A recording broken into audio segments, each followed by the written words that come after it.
သူရဲ့ US channel မှာကြိုးစုလိုက်ပါတယ်ကျွန်တော်ဒီနေ့ကတော့ဟိုးရင်နေရတယ်ပေါ့နော်ဒီလိုမျိုးဟိုကလှုပ်ချင်ပါတယ်စောမိပါတယ်အဲ့ဒါလေးပေါ့နော်အဲ့ဒီကြောင့်မလို့ဒီပေါ့ဟာလေးကိုဝယ်တာ finger bolt လေးကိုဝယ်တာပေါ့နော်ဒီ finger bolt လေးကိုဝယ်တာဆိုတာဈေးပေါ်ပါတယ်ဘယ်မှမရှိဘူးထောင်နဲ့မရှိရအဲ့ဟောဝယ်တာ3000လားမသိဘူးဒါပဲပေးရအဲ့လေးရှိရပေါ့နော်အဲ့ဒီအရင်စောကျင်တော့အခုလိုက်ရှာတယ်ပြီးတော့ဒီနေ့နဲ့အဲ့3000လေးနဲ့ train ကြည့်တယ်ပေါ့နော်ပြီးတော့တကယ်ဟိုဟာဖြစ်တဲ့ဟာကိုနည်းနည်းအသုံးဝင်မဲ့ဟာလေးကိုလိုက်ရှာမိတွေ့မိတယ်ပေါ့နော်တွေ့မိမှတော့ဘောတော့ကြာရင်ဝယ်ဖို့တော့စဉ်းစားတာရယ်အဲဈေးလေးကြည့်ပြီးဝယ်ဖို့တော့စဉ်းစားတာရယ်ဘောတော့ကြာတယ်အခုကတော့ဒါလေးနဲ့ပဲအရင် train လိုက်တာပေါ့နော်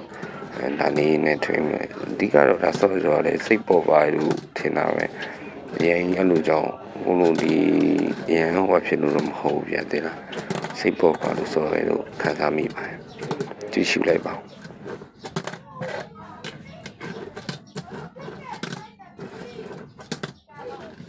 စောနေရတကယ်တမ်းအဲ့လိုမျိုးမစောတတ်ပါဘူး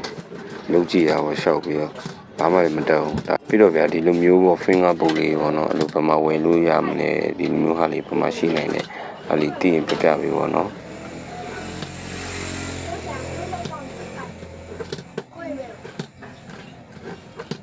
finger bolt ပေါ့နော်finger bolt ပထမဆုံးဒီအခုစောနေတဲ့ဟာလေးမရခဲ့ဘူးဘာလုပ်လဲဆိုတော့ကိုယ့်ဘက်ကို finger bolt လုပ်ထားရှိရ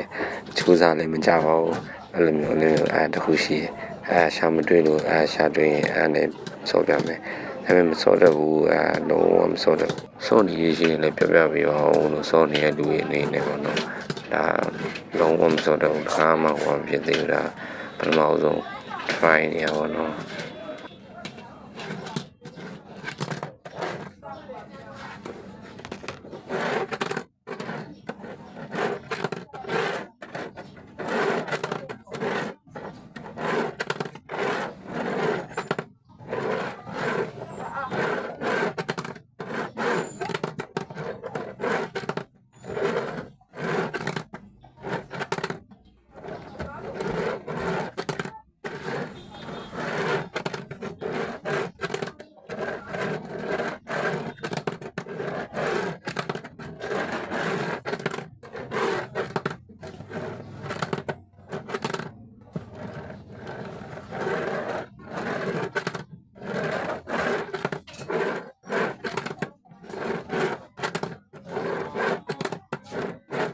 ဒီနေ့တော့ဒီလောက်ပါပဲဆုံးလေးကြည့်ရှုပြီးရတော့ကျေးဇူးများကြီးတင်ပါတယ်